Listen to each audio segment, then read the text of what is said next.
విద్యార్థులకు స్వాగతం.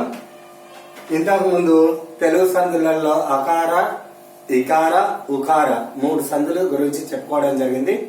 ఇప్పుడు 4వ రకమైనటువంటి ఎడాగమ సంధి. ఏంటిది? ఎడాగమ సంధి. ఎడాగమ సంధి అంటే ఏంటిది అంటే సంధి లేని చోట స్వరము కంటే బరం పైన స్వరమునకు ఎడాగమంబగు. ఏంటిది? సంధి లేని చోట స్వరము కంటే పరంపైన స్వరమునకు ఎడాగమంబగు అంటే ఏంటిది? ఇంతకుముందు మనం అకార సంధిలో చెప్పుకున్నాం. ఏంటిది? సంధి నిత్యము, సంధి నిషేధము అని. సంధి నిషేధము అంటే ఏంటిది? సంధి జరగని చోట.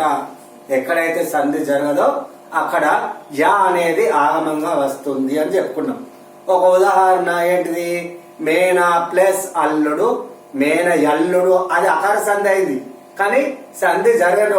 మేనా అన్నప్పుడు ఆ వచ్చింది కదా, అలా ఆ వచ్చి మాత్రమే అట్లా వస్తే అది వచ్చింది అన్నట్టు. అక్కడ అది 2 రకాలుగా అవుతుంది. మేన అల్లుడు అవుతుంది, మేన ఎల్లుడు అవుతుంది.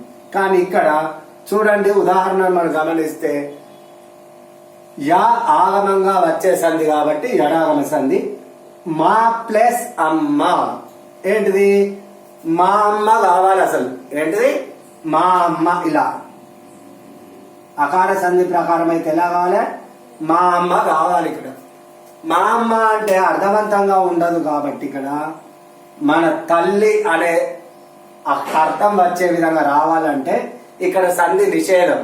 ఇక్కడ డైరెక్ట్ ఉన్నట్టు ఇప్పుడు రాసినట్టుగా మా అమ్మ రాదు. అయితే దానికి సంధి జరగదు, నిషేధం కాబట్టి ఇంతకుముందు చెప్పినట్టుగా సంధి జరగని చోట అంటే సంధి లేని చోట ఏంటిది? ఇక్కడ చూడండి, ఆ రెండింటి మధ్యన విడదీసిన దానికి రెండింటి మధ్యన య అనేది ఆగమంగా వస్తుంది.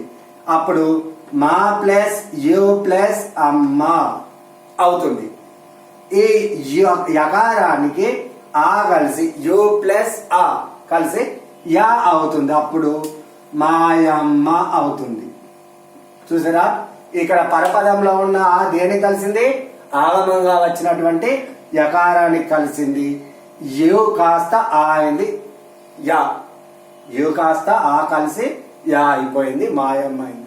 ఇప్పుడు రెండవది గమనించండి. మీకు ఇక్కడ అకారం వచ్చింది. మనకు ఆనే రాని, ఈ రాని, ఏదైనా రాను. మధ్యలో చూడండి, ఇక్కడ మీ ప్లస్ ఇల్లు. ఇక్కడ ఒకే రకమైనటువంటి అక్షరాలు వచ్చినప్పుడు మనకు సవర్ణ దీర్ఘ సంధి ప్రకారం అయితే దీర్ఘం వస్తుంది. ఇక్కడ దీర్ఘము కూడా రాదు, యా అనేది ఆగమంగా వస్తుంది. మీ ప్లస్ ఇల్లు. ఇక్కడ కూడా ఇందులో పూర్వపదంలో ఈ ఉంది, పరపదంలో ఈ ఉంది. అప్పుడు సంధి మళ్ళీ ఇక్కడ కూడా జరగలేదు. మీ ఇల్లు కావాలి. ఇక్కడ మీ ఇల్లు, మీ ఇల్లు లాగా మీ ఇల్లు కావాలి. అంటే ఇది అర్థవంతంగా ఉండదు కాబట్టి సంధి జరగదు ఇలా. కాబట్టి మీకి ఇల్లుకు మధ్యలో యు అనేది ఆగమంగా వచ్చి ఆగమంగా వచ్చినటువంటి యుకు పరపదంలో ఉన్నటువంటి ఈ కలిసి ఈ అవుతుంది. ఇక్కడ గమనించినారా? ఇక్కడ అకారము ఉంటే యా అయింది, ఇక్కడ ఇకారము ఉంటే ఈ అయింది, మీ ఇల్లు అయింది. అలాగే 3వ దానిలో మన టెక్స్ట్ బుక్ లో ఉన్నటువంటి ఉదాహరణ ఎల్లి ప్లస్ ఎల్లక. ఎల్లి అన్నప్పుడు ఏముంది? ఇక్కడ ఈ ఉంది. ఎల్లక అన్నప్పుడు ఏ ఉంది. ఇక్కడ సంధి ఎల్లెల్లక కావాలి. ఏంటిది? ఎల్లెల్లక. ఇదే సంధి ప్రకారం ఇకార సంధి ప్రకారం. అంటే ఇకారం ఉంటే ఇక్కడ ఏ అచ్చు ఉంటే ఆ అచ్చు ఇందులో కలిసి ఇక్కడ అది అవుతుంది. లి అనేది లేగా మారి ఎల్లెల్లక అవుతుంది. ఇలా సంధి జరగదు కాబట్టి మధ్యలో ఏం వస్తుంది? మళ్ళీ యు అనేది ఆగమంగా వస్తుంది. యు అనేది ఆగమంగా వచ్చింది. ఆ యుకు పరపదంలో ఉన్నటువంటి ఏ కలిసి ఏముంది? పరపదంలో ఏ. యుకు ఏ కలిస్తే ఏమంది? ఏ. అంటే ఎల్లి ప్లస్ యు ప్లస్ ఎల్లక. ఎల్లి ఎల్లక అంటే ఒకటి గుర్తు పెట్టుకోండి. ఏంటిది? సంధి జరగని చోట మధ్యలో ఆగమంగా యు అనేది వచ్చింది కాబట్టి ఇవన్నీ ఎడాగమ సంధికి ఉదాహరణలు. ఓకే, ఇలాంటివి ఇంకా మీరు చెప్పిన ఇంతకుముందు చెప్పినప్పుడు సంస్కృత సందులు చెప్పినప్పుడు ఇవే కాకుండా మీరు పేపర్లో కానీ మీ టెక్స్ట్ బుక్ లో కానీ ఇంకా ఇంతకుముందు తరగతుల్లో చదివిన చిన్న తరగతులలో కానీ పదాలు ఉంటే వాటిని గుర్తించినప్పుడు ఎందులోనన్నా యా అనేది వచ్చిందంటే మధ్యలో ఎడాగమ సంధి అని అర్థం చేసుకోండి. ఇలా మళ్ళీ ఏంటిది అకార సంధిలో కూడా వస్తే గాని అర్థవంతంగా రెండు పదాలు ఉంటాయి చెప్పుకున్నాం కదా. ఏంటిది మా ప్లస్ అమ్మ, మా అమ్మ అవుతుంది, మా అమ్మ అవుతుంది అలా. కానీ ఇక్కడ మా ప్లస్ అమ్మ, మా అమ్మ అంటే ఒకటే చెప్పుకుంటున్నాం. మా అమ్మ అని చెప్పుకుంటలేము, ఇక్కడ మా అమ్మ అని చెప్పుకుంటలేము. ఎందుకంటే సంధి జరిగిన రూపంలో మా అమ్మ వస్తుంది, సంధి జరగని రూపంలో యా అనేది వచ్చి మాయమ్మ అయింది ఇలా. ఓకే, దీన్ని బట్టి ఎడాగమ సంధి అంటే యకారం వస్తే ఖచ్చితంగా అది ఎడాగమ సంధి. ఇది గుర్తుంచుకోండి రాదు. ఓకే, ఇప్పుడు ఇంకోటి మన తెలుగు సంధులలో ఇంకొక రకం మరి ఒక సంధి తెలుగు సంధిలో 5వది గసడ దవాదేశ సంధి. ఆదేశంగా వచ్చేటువంటి సంధి గసడ దవలు ఆదేశంగా వస్తే అది గసడ దవాదేశ సంధి. ఏంటిది గసడ దవాదేశ సంధి నేర్చుకునే ముందు ఒకసారి ఈ పక్కన ఉన్న వాటిని గమనించండి. ఏంటి కా ఖ గ గ ఉన్య, చా చా జా జా ఇని, టా ఠా డా ఢా అన, తా ఠా దా ఢా నా, పా పా బా భా మా. ఇవి 5 అక్షరాలు 5 వరుసలు ఉన్నాయి. ఏంటిది ఇవి అంటే ఇలా చూడండి. సీరియల్ అంటే ఈ వరుసలు చూస్తే దీన్ని ఏమంటారు? కాక గగ్గ ఉన్యాలు కవర్గం అంటారు. అంటే కా వర్గానికి చెందినవి ఏంటి అంటే ఈ 5 అక్షరాలు. అలాగే చా వర్గానికి చెందినవి చా చా జా జ ఇమి. అలాగే టవర్గము అంటే టాటా డాటా అన, తవర్గము అంటే తాత దాద నా, పవర్గము అంటే పాప బాబా మా. ఇవి ఎందుకు చెప్తున్నామంటే వర్గాలు మనం మీరు 10th లో చదివే ఉంటారు. వృత్త పద్యాలు కానీ ఇతర పద్యాలు కానీ యతి మైత్రి పాటించినప్పుడు కాకు కానే, గాకు గానే, ఆకు ఆనే అంటాం. కానీ అలా లేనప్పుడు కాకు బదులు గాతోని కూడా ఈ కవర్గంలో ఉన్న అక్షరాలతోని ఏదైనా అక్షరంతో మనం యతి స్థానాన్ని చెల్లించవచ్చు. అలా ఇవి పనికి వస్తాయి. అప్పుడు మరి ఇలా నిలువులో అయితే కా చా టా టా ప ఇవి మహాప్రాణాలు అంటే ఒత్త అక్షరాలు ఏమంటారు? మహాప్రాణాక్షరాలు అంటారు. మహాప్రాణ కచట తాప, ఇది గజడ దాబ, ఇది గజడ దాబ మహాప్రాణాలు. అన్నో నా మా ఇవేంటి అంటే చూడండి, ఇవి 5 అక్షరాలు ఉండేది కదా. ఏంటి ఇప్పుడు చెప్తున్నాం. కచట తపల్లో ఏమంటాము అంటే మనం ఇక్కడ వ్యాకరణ భాషలో పరుషాలు. ఏంటి పరుషాలు. ఈ పరుషాలను ఏంటి ఇక్కడ వచ్చింది కదా మనకు పరుషములు, అదే అది తెలవడానికి మనం ఇక్కడ చెప్పుకుంటున్నాం. మనకు పరుషాలు అంటే ఏంటి? కచ్చటి తపలు. అలాగే మరి ఇవి ఒత్తు కచ్చటి తపలు ఉండేగా, వీటిని ఏమంటారు? వీటిని పరుషాలు అంటారు. కాకపోతే మహాప్రాణ పరుషాలు. ఈ పరుషాలకే ఇంకొక పేరు ఏంటి అంటే శ్వాసాలు. ఏంటి? శ్వాసాలు.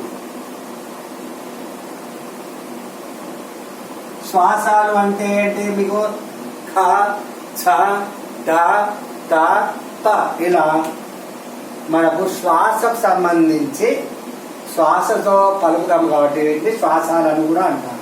అంటే పై ఇక్కడ నోటి మరీ లోపల భాగం నుంచి కాకుండా పై భాగంలో ఉంటుంది. అలాగే గజడ దబలు ఇవి సరళాలు. అంటే ఈ పరుషాలు అంటే ఇంకో అర్థం ఏంటిది? కఠినమైనవి అనే అర్థం. ఏంటిది? కఠినమైనవి. పరుషాలు అంటే ఏంటిది? పరుషమైన మాటలు అంటారు కదా, అంటే కఠినమైన మాటలు. ఇక్కడ పరుషాలు అంటే ఏంటివి? కఠినమైనవి అని అర్థం. అలాగే ఇంకోటి ఇక్కడ గజడ దబలు. వీటిని ఏమంటున్నాం మనం? సరళాలు అంటున్నాం. సరళం అంటే తేలిక అని అర్థం. తేలికంగా పలకబడేటివి గజడ దబ ఇలా. వీటిని నాదాలు అని కూడా అంటాం. గ జ డ ద బ అంటే మనకి ఇక్కడ నాదం గొంతు నుంచి పలికేటివి కాబట్టి ఇక నాదాలు అని కూడా అంటాం వీటిని. ఇవి సరళంగా పలుకుతాయి కాబట్టి గజడ దబల్లో అంటే తేలికగా పలుకుతాయి కాబట్టి సరళాలు అంటాం. అలాగే ఇవి ఒత్తుగా, ఒత్తుజా, ఒత్తుడా, ఒత్తుదా, ఒత్తుబా సేమ్ వీటిలానే మహాప్రాణ సరళాలు. మరి పుణ్య, ఇని, అన, నామ వీటి ఏమంటారు? మీకు తెలిసే ఉంటది. ఏంటి?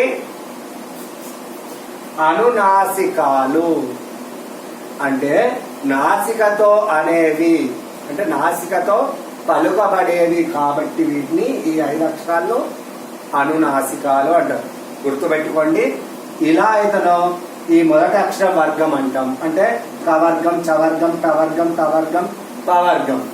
అలాగే ఇలా నిలువులా చూస్తే గజడ దబలు ఏమంటారు? పరుషాలు. గజడ దబలు ఏమంటారు? సరళాలు. ఇది బాగా గుర్తుపెట్టుకోండి. ఈ ఉన్యాయిని, అనానామాను ఏమంటారు? అనునాసికాలు అంటారు. ఇప్పుడు ఇందులోకి రండి. ఏంటిది? గసడ దబ దేశానికి సూత్రం చూసినట్టయితే ప్రథమ మీది పరిశ్రమలకు గసడ దబలు బహుళముగానవు. ప్రథమ అంటే మీకు ఇంకోటి కూడా తెలియాలి. మనకు ఇంగ్లీష్ లో first person, second person, third person అని 3 ఎలా ఉంటాయో, ఫస్ట్ పర్సన్ అంటే ఏమని చెప్తారు మీరు? ఐ అని చెప్తారు. Second person you, third person అంటే హీ, షీ అలా చెప్తారు. కానీ ఇక్కడ కొద్దిగా తేడా.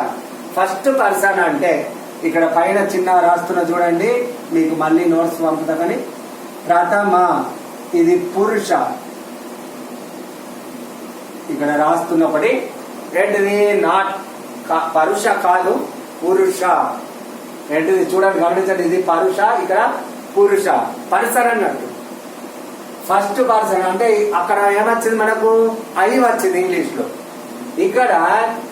ఇక్కడ ఏమొస్తుంది అంటే థర్డ్ పర్సన్ లో ఉన్న వ్యక్తి వస్తుంది మనకు. థర్డ్ పర్సన్ లో ఎవరు వస్తారు? అతడు, ఆమె వస్తుందా? అంటే ప్రథమ పురుషలో ఎవరు వస్తారు? అతడు, మీరు, వారు. మీరు కూడా ఇంకా వారు అయితే పర్ఫెక్ట్. ఎక్కడో ఉన్న వాళ్ళ గురించి చెప్తున్నాం కాబట్టి వారు. ఇది ప్రథమ పురుషకు సంబంధించి. ఓకే. అంటే ప్రథమ పురుష అంటే ఏంటిది? మనకు థర్డ్ పర్సన్ లో ఉన్నటువంటి వారు. మన తెలుగులో వచ్చేసి కొద్దిగా తేడా అవుతుంది. మధ్యమ పురుష ఇక్కడ చూడండి. మధ్యమ పురుష అంటే సేమ్ ఇంగ్లీష్ లాగానే యూ వస్తుంది కాబట్టి నీవు, మీరు అంటే ఎదురుగా ఉన్న వాళ్ళను మధ్యమ పురుష అంటే సెకండ్ పర్సన్. నీవు, మీరు. ఇంకొకటి మూడవది ఉత్తమ పురుష. ఏంటిది? ఉత్తమ పురుష. ఇక్కడ ఫస్ట్ పర్సన్ వస్తాడు. ఎవరు? నేను. సింగిల్ అయితే అంటే ఏకవచనంలో అయితే నేను, బహువచనంలో అయితే మేము లేదా మనం. మేము ఇక్కడ అంటే మన పక్కకు ఉన్న నేను, ఇద్దరు ఉంటే మేము, ఎక్కువ మంది ఉంటే మనం. ఇలా ఇవి ఉత్తమ పురుషకు సంబంధించినవి. అయితే మీరు గమనించండి, కొన్ని కావ్యాలు అంటే కొద్దిమంది రచనలు పురుషుల ప్రకారం ఉంటాయి. ఉదాహరణకు అంటే ఇప్పుడు మనకైతే తెలిసింది కదా, పురుషులు ఎన్ని రకాలు? ఇంగ్లీష్లో లాగానే 3 రకాలు. ప్రథమ పురుష, మధ్యమ పురుష, ఉత్తమ పురుష. ప్రథమ పురుష అంటే ఎవరు? ఇంగ్లీష్ లో అయితే ఐ, ఇక్కడ అయితే థర్డ్ పర్సన్ అంటే అతడు, వారు ఇలా వస్తుంది. ఏకవచనం అయితే అతడు, బహువచనం అయితే వారు. మధ్యమ పురుషులు ఎవరు వస్తారు? సేమ్ ఇంగ్లీష్ లో లాగానే నీవు, మీరు ఎదురుగా ఉన్నవారు. ఉత్తమ పురుష ఎవరు? నేను, మేము, మనం. గాంధీజీ గారు తన ఆత్మకథను ఉత్తమ పురుషుల్లో రాసుకున్నారు. మీరు అతన్ని చదివినట్టయితే నేను వెళ్ళాను, నేను మద్రాసులో వెళ్ళాను, నేను ఇంగ్లాండ్ వెళ్ళాను, బారిస్టర్ చదివాను, నేను మద్యం ఇంకా మాంసం తినను అని వాగ్దానం చేసినాడు, వాళ్ళు అన్నప్పుడు చేసినాను, అని చెప్పుకుంటా, అంటే చేసిన, వచ్చిన, వెళ్ళిన అని తనకు తానుగా చెప్పుకునేదాన్ని ఉత్తమ పురుష అంటారు. అంటే గాంధీజీ ఆత్మకథ ఉత్తమ పురుషులో ఉంది. ఇవన్నీ ఎందుకు చెప్పినా అంటే ఇప్పుడు ప్రథమ మీది అంటే ప్రథమ మీది అంటే ఏంటిది? ఒకటి మీకు విభక్తులు కూడా తెలిసి ఉండాలి. మనం ఇంకో క్లాస్ లో విభక్తుల గురించి చెప్పుకుందాం. ఏంటి విభక్తులు? విభక్తి ప్రత్యయాలు. విభక్తులు ఎన్ని మనకు సమాసాలలో అప్పుడు చెప్పుకుందాం. ఏంటిది? విభక్తులు ఎన్ని సమాసాలలో చెప్పుకుందాం. సమాసాలలో మనకు విభక్తులలో సమాసాలు చెప్పుకుందాం. ఓకే, ఇప్పుడు ప్రథమ మీది అంటే ప్రథమ విభక్తి ప్రత్యయాలు ఏంటి? నీ డుమువులు ప్రథమ విభక్తి. మీరు చదువుకునే ఉంటారు కాబట్టి అది ఒక్కటే చెప్తుంది. ఇక్కడ మళ్ళీ సమాసాలు అప్పుడు చెప్తాం కాబట్టి ఇక్కడ ఒకటి చెప్తున్నా. ప్రథమ అంటే ఏంటిది? ప్రథమ విభక్తి ప్రత్యయాలు వచ్చే చోట, అంటే డుమువులు వచ్చే చోట. అలాగే ఇంకా ఏమని చెప్పుకున్నాం? ఇక్కడ పరిశ్రమలు. ఏంటిది? డుమువులు ప్రథమ విభక్తి మీద వచ్చే ప్రత్యయాల మీది పరిశ్రమలకు. అంటే పరిశ్రమలు అంటే ఏమని చెప్పుకున్నాం? కచట తపలు చెప్పుకున్నాం. ఈ కా, చా, టా, తాప ఏవైతే అక్షరాలు విడదీసినప్పుడు మొదటి పదం చివర వస్తాయో ఇక్కడ చూడండి, నేను గుర్తు పెడుతున్నా. అవి వాటి స్థానంలో కలిపినప్పుడు ఏమవుతుంది? గసడ దవలు వస్తాయి. అంటే మీరు గుర్తుంచుకోండి, ఇక్కడ చిన్నగా రాస్తున్నా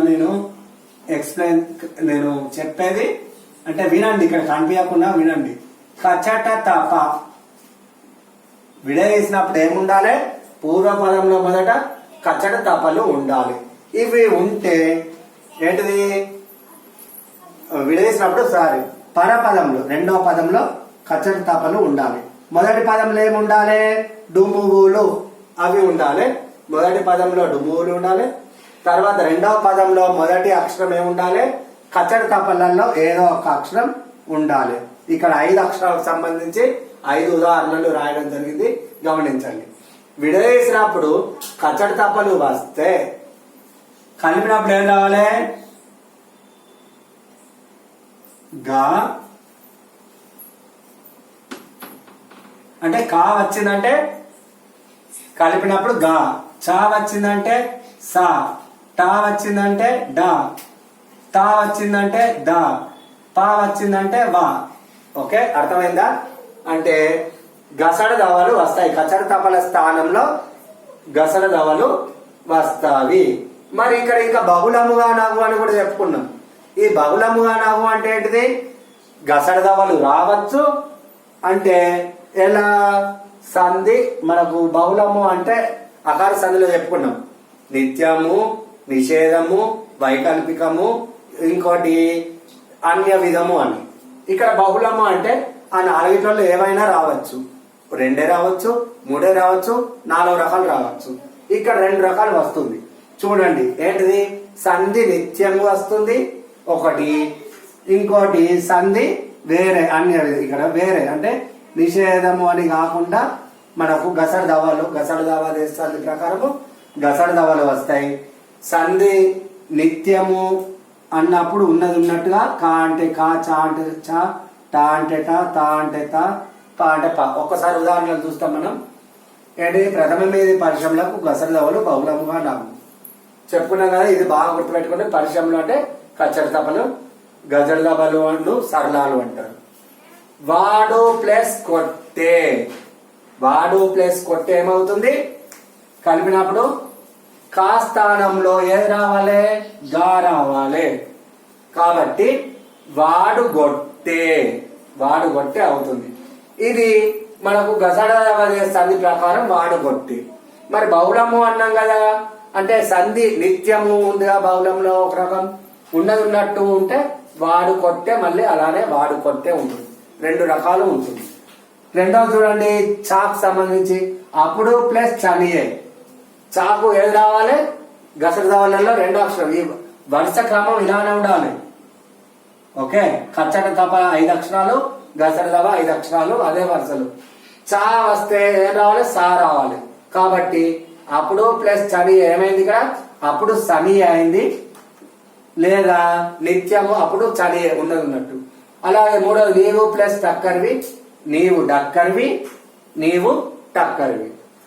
అంటే తా వచ్చినప్పుడు డా. అలాగే తా వచ్చినప్పుడు ఏం రావాలి? దా. వచ్చిందా చూడండి. నీవు ప్లస్ తప్ప, నీవు దప్ప, లేదా నీవు తప్ప. మనం చాలా సందర్భాలలో మనం ఇటువంటి పదాలను వాడుతూ ఉంటాం, కానీ మనకు తెలియకుండానే వాడతాం. మీరు అప్పుడప్పుడు ఇప్పుడు ఈ సంధి విన్న తర్వాత గమనించండి, మీకు తెలుస్తుంది. వారు ప్లస్ పోరు. పా వచ్చిందంటే ఏం రావాలి? ఇక్కడ వా రావాలి. కాబట్టి వారు ఓరు ఉన్నది ఉన్నట్టు నిత్యం వస్తే వారు పోరు. అంటే బహుళము అన్నాం కాబట్టి రెండు రకాలు. ఒకటి గసడ దవా చేస్తుంది ప్రకారము గసడ దవలు వచ్చినవి, నిత్యము ప్రకారం ఉన్నది ఉన్నట్టు వచ్చింది. అలాగే ఇలా రెండో రకం కూడా ఉంటుంది. ఏంటిది? క్రియాపదముల సహితం పరిశ్రమలకు గసడ దవలు వస్తాయి. క్రియాపదములు అంటే పనిని తెలియజేసేవి క్రియ. ఇక్కడ పనిని తెలియజేసేది రాలేదు చూడండి. మనకు first person, second person, third person అట్లా వచ్చినాయి కానీ, లేదా ఇంకా ప్రథమ విభక్తి ప్రత్యయాలు వచ్చినాయి తప్ప క్రియాపదాలు రాలేదు. ఇక్కడ క్రియాపదాలు వచ్చినాయి చూడండి. రారు ప్లస్ కదా అంటే వస్తారా, రారా. రారు అదొక పనే, వస్తారు అంటే అదొక పనే. అంటే పనిని తెలిపే పదం ఇది. వత్తురు వస్తారు అన్నట్టు, అది క్రియాపదం అన్నట్టు. ఇటువంటి క్రియాపదాల తర్వాత ఉన్నటువంటి కచ్చడి తప్ప మనం ఇక్కడ ఒక రెండు తీసుకున్నాం. ఏంటి? రారు ప్లస్ కదా. రారు గదా అంటే కా వచ్చింది కాబట్టి గా రావాలి. ఉన్నది ఉన్నట్టు నిత్యం వస్తే రారు కదా. వత్తురు ప్లస్ పోదురు. ఇటువంటి 5 తీసుకోవచ్చు, కానీ ఇక్కడ ఎగ్జాంపుల్ గా మనం ఉదాహరణగా 2 తీసుకుంటున్నాం. వత్తురు పోదురు అంటే వత్తురు పోదురు మరియు వత్తురు పోదురు ఉన్నది ఉన్నట్టు. ఈ విధంగా మనకు ప్రథమ మీది పరిశ్రమలకు గసడదవలు బహుళముగా నాకు సూత్రం ద్వారా ఇవి క్రియాపదముల సహితం పరిశ్రమలకు గసడదవలు వస్తాయి సూత్రం ప్రకారం. ఇవి ఉదాహరణగా మనం చెప్పుకోవడం జరిగింది. ఇప్పుడు ఇంకొక సంధి, మళ్ళీ తెలుగు సంధులలో చివరి సంధి మనకు. ఇప్పుడు తెలుగు సంధులలో 6వది మనకు చివరిది ధృత ప్రాకృతిక సంధి. ఏంటిది? ధృత ప్రాకృతిక సంధి. దీన్ని ఏమంటారు? ఇంకా సరళాదేశ సంధి. ధృత ప్రాకృతిక సంధి, దీన్నే సరళాదేశ సంధి. అంటే సరళాలు ఆదేశంగా వచ్చే సంధి. ఇంతకుముందు చెప్పుకున్నాగా సరళాలు అంటే ఏంటి? గజడ దబలు, రైట్. అయితే మరి ధృతము అంటే ఏంటిది? ఇక్కడ చూడండి, ఒక్కసారి సూత్రం చూసిన తర్వాత అది చెప్పుకుందాం. ధృత ప్రాకృతికము మీది పరిశ్రమలకు సరళములవు. ఏంటిది? ధృత ప్రాకృతికము మీది పరిశ్రమలకు సరళములవు. ఇప్పుడు ధృత ప్రాకృతికము అంటే తెలుసుకుందాం. ధృతము అంటే ఏంటిది? నకారాన్ని మనం ధృతము అంటాం. నకారము అంటే నానే కాదు, పొళ్ళుతో కూడిన నకారము, కొమ్ముతో కూడిన అంటే నువ్వు, ను ఈ రెండింటిని కూడా ఈ నాన్ అంటే వీటన్నిటిని కూడా ధృతము అంటారు. ఇప్పుడు ఇది లేదా ఇది లేదా ఇది ఒక పదం చివర వచ్చినట్టయితే ఆ పదాన్ని అంటే ఏంటిది? ధృతము చివర వచ్చినటువంటి పదాన్ని ధృత ప్రాకృతికము అంటాం. ధృత ప్రాకృతికము అంటే ఏంటిది? నకారము చివర గల పదం. నకారము అంటే ఇక్కడ నా కావచ్చు, నువ్వు కావచ్చు, నువ్వు కావచ్చు, ఏదైనా కావచ్చు, అట్లా అలా. మరి ఇక్కడ పరిశ్రమలు అంటే ఏంటి? ఇంతకుముందు చెప్పుకున్నాం. అంటే పరిశ్రమలు గసడ సంధిలో చెప్పుకున్నాం. ఏంటిది? కచ్చట తపలను పరిశ్రమలు అంటాం. గసడ దేశ సంధిలో కచ్చట తపల స్థానంలో గసడ దవలు వచ్చినవి. ఇప్పుడు ధృత ప్రాకృతిక లేదా సరళాదేశ సంధిలో కచ్చట తపలు అంటే పరిశ్రమల స్థానంలో ఏం వస్తాయి? సరళములు వస్తాయి. సరళములు అంటే గజడ దబలు. ఇప్పుడు ఇక్కడ చూడండి, నేను రాస్తా. ఏంటిది? కా చ ట త ప. వీటి స్థానంలో ఏమి రావాలి వరుసగా అంటే గ జ డ ద బ.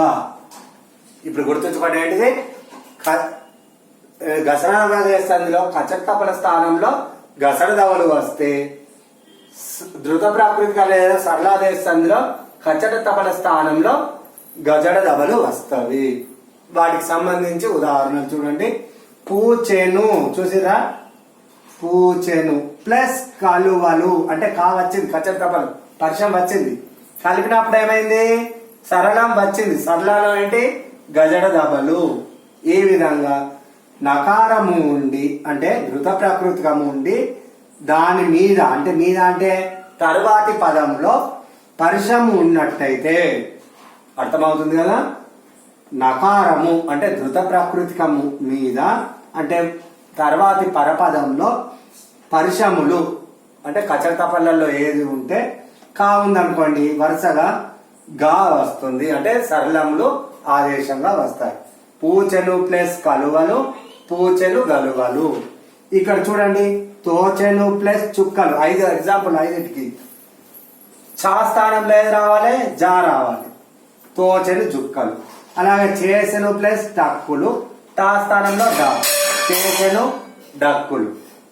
పాలను ప్లస్ తాగెను, టా స్థానంలో ఏది రావాలి దా, పాలను దాగెను. మొగిడెను ప్లస్ పద్మము, పా స్థానంలో బా రావాలి, మొగిడెను పద్మము. మీకు ఒకటి సందేహం రావాలి, అసలు వచ్చింది ఎవరికన్నా వచ్చిందా? ఏంటిది సార్, ధృత ప్రాకృతిక సంధిలో కా స్థానంలో గా వచ్చింది, టా స్థానంలో డా వచ్చింది. అలాగే గసరదేశ సంధిలో కూడా కా స్థానంలో గా వచ్చింది, టా స్థానంలో డా వచ్చింది.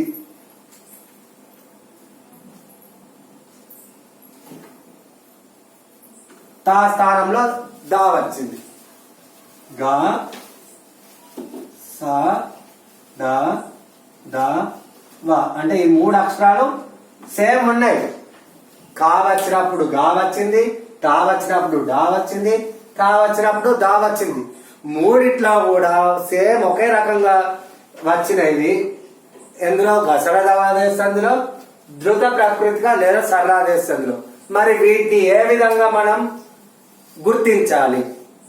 ఓకే, మీకు అంటే ఆ సందేహం ఏంటిది అంటే తీరేది మనకు పూచెను ప్లస్ గలువలు అంటే మనకు గజడ దబల స్థానంలో ఇప్పుడు గా ఉంది, అందులో కూడా గా ఉంది. ఏంటిది మనం ఇంతకు ముందు చదువుకున్నది వాడు ప్లస్ కొట్టే అన్నప్పుడు వాడు కొట్టే అంటే గా వచ్చింది, కానీ దాని పక్కకు ఖచ్చితంగా ధృత ప్రాకృతిక లేదా సరళాదేశలో సంధిలో నకారము మాత్రము ఖచ్చితంగా ఉంటుంది, అంటే ను అనేది ఉంటుంది. అదే గసడ దేవాదేశ సంధిలో ఈ ను అనేది రాదు. అర్థమవుతుందా? మీరు కలిపి ఉన్నప్పుడు గా ఉంది, మరి ఇది గసడ దేవాదేశ సంధ సరళాదేశ సంధ అని ఎలా గుర్తించి విడగొడతారు? సూత్రం రాయాలి అంటే ను పక్కకు ఉందంటే, గా పక్కకు ను ఉందంటే ఇది పూచెను ప్లస్ కలువలను విడదీసి ఖచ్చితంగా సరళాదేశ సంధి అంటే రాయాలి. అంటే దీనికి ముఖ్యం ఏంటిది ను అనేది ఉంటుంది. అదే గసడ దేవాదేశ సంధికి ను అనే పదం, ను అనే అక్షరం రాదు. అది బాగా గుర్తుపెట్టుకోండి. అదే విధంగా డాకు కూడా చేసిన డక్కులు ఉంది. ఇది గసడ దేవాదేశ సంధి ఎందుకు గాలే డా వచ్చినా గాని అంటే ను ధృతము ఉంది కాబట్టి, ధృత ప్రాకృతికము ఉంది కాబట్టి ధృత ప్రాకృతిక సంధి లేదా సరళాదేశ సంధి. ఈ విధంగా మొగిడెను పద్మము కూడా అంటే ఒకటే, విడదీసినప్పుడు నువ్వు వస్తే ధృత ప్రాకృతిక సంధి, నువ్వు రాలేదు అంటే ఇటువంటి అక్షరాలు రెండు ఒకే రకమైన అక్షరాలు ఉన్నప్పుడు చెప్తున్నా, అది నువ్వు వస్తే ధృత ప్రాకృతిక సంధి, నువ్వు రాకుంటే గసడ దేవాదేశ సంధి అని గుర్తుంచుకోండి. ఇది బాగా గుర్తుపెట్టుకోండి. ఇది ఒకటికి 2 సార్లు చూసైనా గుర్తుపెట్టుకోండి. ఓకే ఓకే ధృత ప్రాకృతిక సంధిలో 2వ సూత్రం కూడా ఉంది మనకు. ఏంటిది అది 2వ సూత్రము అంటే ఆదేశ సరళములకు ముందున్న ధృతములకు బిందు సంశ్లేషములు విభాషణము.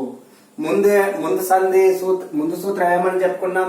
ధృత ప్రాకృతికము మీది పరిశములకు సరళములగు అన్నాం.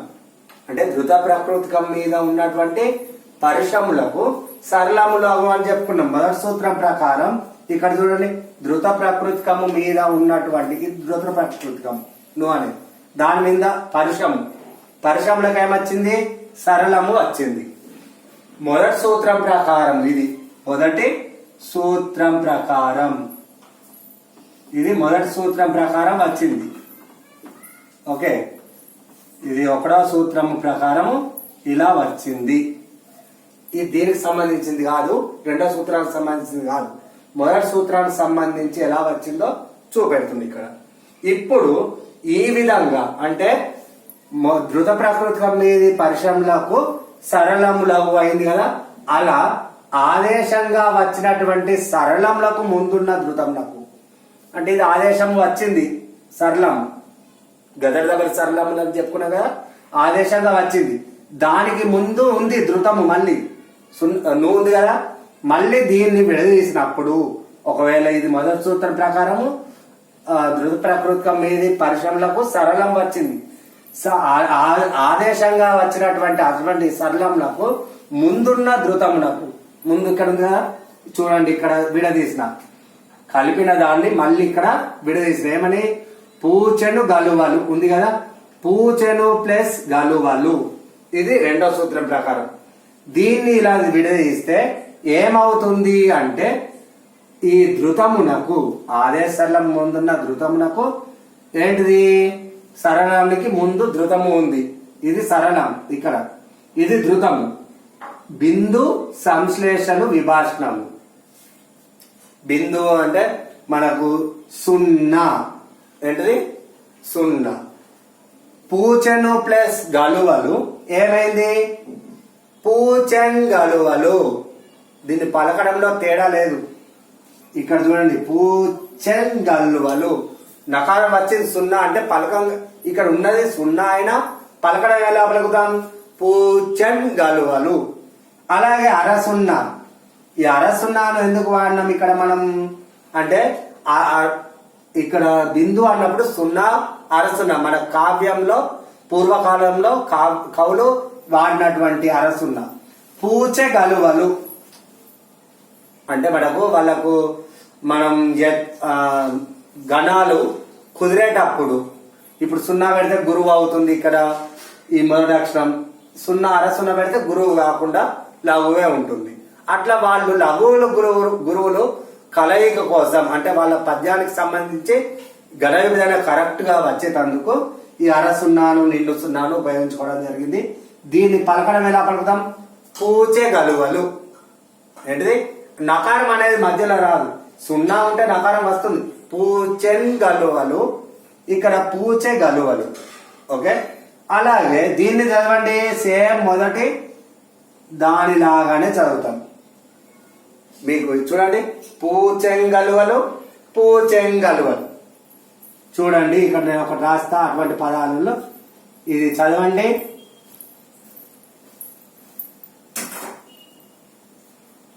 ఏంటిది? కంచం మంచం. దీన్ని ఇంకో విధంగా రాయొచ్చు కానీ పలకడంలో తేడా ఉండదు. ఏంటిది? రాయడంలో తేడా ఉంటుంది కానీ పలకడంలో ఉండదు.